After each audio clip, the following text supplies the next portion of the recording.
Hi guys, this is R.A. Sweeney here to share with you another prayer from the book Prayers from the Time of Jesus. We finished up the prayers that go around meal times. We've moved on to the couple prayers that go before and after Bible study or Torah study. So you'll notice that in both of these prayers it says Bible and then Torah is in parentheses. So these prayers predate the writing of the New Testament, so we didn't really have the Bible in the shape that we have it now. So it would have originally been used surrounding Torah study. I think it's for surrounding Bible study. It's the same concept and it seems to apply in the same way. So we use these for before and after Bible study, not just Torah study. But originally it would have just been Torah study because they didn't have the Bible. So today we're going to talk about the La'asak b'divrei Torah, which is the blessing before Bible or Torah study. In Hebrew, it would be Baruch atah Yahweh Eloheinu, melech ha'olam, asher kidshanu b'mitzvotev, v'tzivanu la'asak b'divrei Torah, which is, Blessed are you, Lord our God, King of all creation, who makes us holy in his commandments, and has instructed us to saturate ourselves in the words of Torah.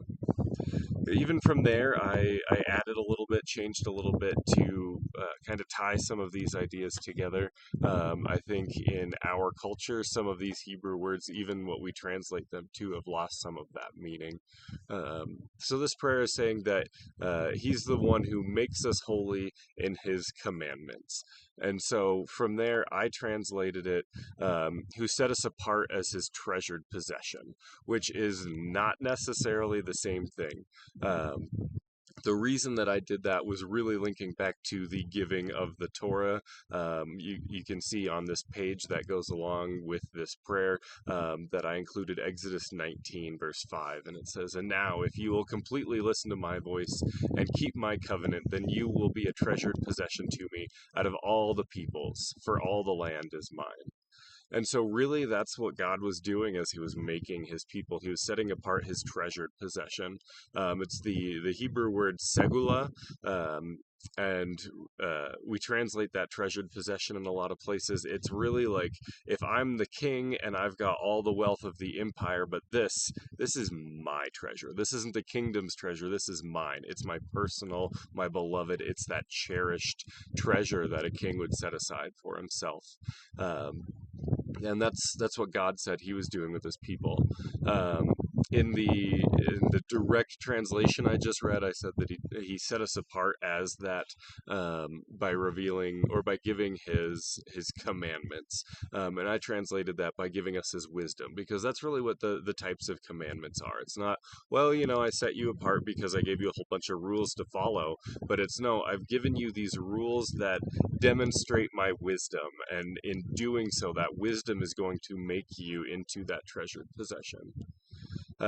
Then from there, he has instructed us to continually meditate on the words of his teaching, is how I translated it.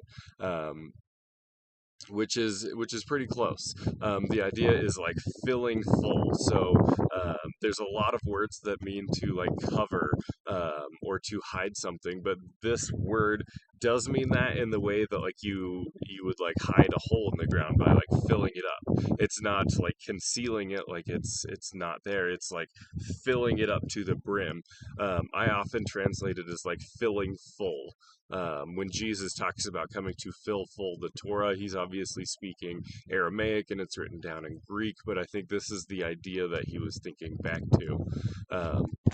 And so he's instructed us to fill ourselves full with the words of his Torah. And Torah is, we often translate it law, but it's a lot more than law. We don't really have a close English analog, but it carries the idea of law because it is laws that are presented together. But going back to the idea with commandments, where it's really just demonstrations of wisdom, it's concepts to apply to other situations in life. So, oh, well, how did they do it there? That seems like a wise deal. How do I act in that same sort of wisdom here? Not necessarily following the same rule, but following the wisdom behind that. And so all of this is just opening up this invitation for God to come into our Torah study, and a request for Him to do what He's asked us to set us apart as His treasured possession by the words that He's giving us, to fill ourselves full with the words that He has given us, also that we might be that treasured possession.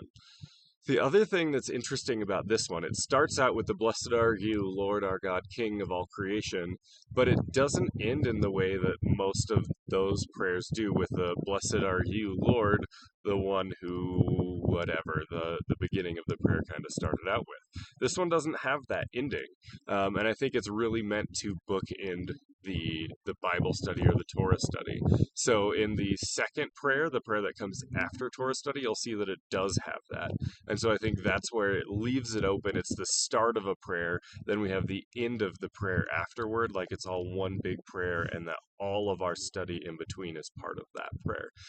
So at least that's how I view not having that little line on the end. That's the way I treat the time that I am in Bible study or Torah study when we're praying this prayer together, is that the whole time is just one prayerful time, because I haven't finished my prayer. I start my prayer, I do my study as part of the prayer, and then I finish my prayer afterward. So we'll get into that afterward prayer in the next video, but for now, I hope this was a blessing. Thank you.